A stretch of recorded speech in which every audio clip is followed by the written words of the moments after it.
we are seeing really, these kinds of apps that you guys are offering really changing people's tourism experience. I'm wondering how that affects tourism numbers, though. Do you think that people, I guess Julio would be a great place to start with this, but do you see your apps actually changing people's behaviors in terms of where to travel? Do you think people will think, hey, Israel has a great number of apps that will help me have a better tourism experience, I should go there? Or is it just sort of a pleasant surprise when they get there? Does it just make the experience better, or does it actually drive tourism? I think it's a drive tourism. It's the user in Julio, in the beginning we thought maybe it will be a problem for the industry, that they will take from the other companies their work. But we understand after 3 years, almost 4 years, we understand that who use Julio and who can fly to Barcelona in $100 don't change other travel ideas that you have to the next year. It's not. It's. I would say it's not. I would say the people that fly with Julio fly more. They fly with Julio and then they fly with El Al and then they fly another flight. They don't fly Julio and then this is the only flight. So the industry is bigger. It's not in a vacuum. Everybody who flies in Julio flight also in Julio something he don't mean to fly, and then he flies with his family, and then he flies with his friends in August and all this. But if you get now a push notification that you have a flight to London tomorrow in half price of other, and you can fly, you will fly. It's not change your planes. So it's bigger industry. I'm sure the rest of you have a different answer.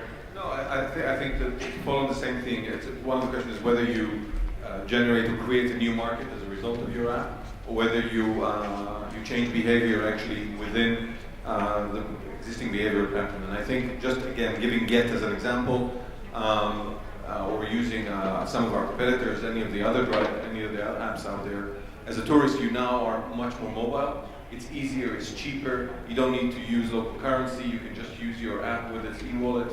And what it does is actually increases the number of rides you take. So we see tourists taking taxis more times than they would in any tour that they do. It also gives you the peace of mind that when you get to another city, I don't need to now hire a car. So it changes your behavior, it reinforces it. It actually creates a new industry in a way, because it allows people that were afraid of doing certain things because they just weren't familiar with local currencies or thought they would get ripped off by professional drivers. Now there's a governing body behind them and somebody that actually takes care of them, whether it's Eat With or that governs it, or whether it's a Get that governs the transport to that place. They have the peace of mind and they will repeat the experience more. So in a sense, it's these sort of more global apps, the ones that you already have, and then you can still use them when you go travel. They're creating trust, and they're sort of the pain point for the customer, for the tourist, is that you don't have to go and say, well, I don't know, let's take away the uncertainty. Anxiety is a big issue with tourists. They get anxious because they get to a new environment. It's foreign, they're not familiar, and suddenly if I'm a Chinese person coming to Israel and I can turn on my Chinese transport app and just put in the address, and a Get comes and takes me to where I need to go, and I don't need to worry about local currency or other ideas of the driver, driving me around and just ripping me off. Then I have the peace of mind and comfort, and that anxiety is taken away from travel, and travel anxiety is a big impediment to travel. Yes. Go ahead. I wanted also to add to what Giora said, because his product is a little different from ours, because with our product, with Get and myself for sure, it's about cohesiveness, it's about trust, and I don't say it necessarily drives the travel industry quite yet, but it provides that safety issue and it definitely reinforces the travel and for people to keep traveling. But in the past, with Julio, especially, you used to only look at flights when you had a place to travel. Now I look at and I pull up Julio all the time just to see what deals are out there. So it's definitely driving the travel in a different way. This is the difference. All right, and just to wrap up, since this is success stories, I was wondering if you would each give the audience advice. What is the number one thing that you think is important to stand out and be successful in this market?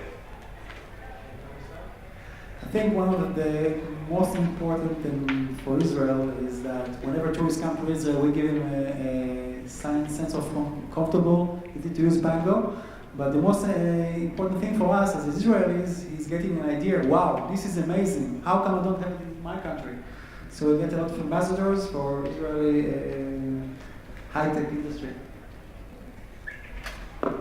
Truly personalized experience is what sets it apart, especially in the travel industry. You can pick up a Lonely Planet, you can do a bit of research on TripAdvisor, but really it's when you go there and you have these specific applications that are driving your travel experience and giving you actual highlights, giving you something that's different than anything else. I think from our perspective, it's all about execution. So once you actually have the idea and you've developed it, being able to execute and scale is the secret. And I think a lot of great ideas fall away because they just don't execute properly. Well, thank you very much for all of your insights on this issue. I really appreciate it. Thank you very much. Thank you so much. Thank you so much, Niv. And we are coming to the demo hour.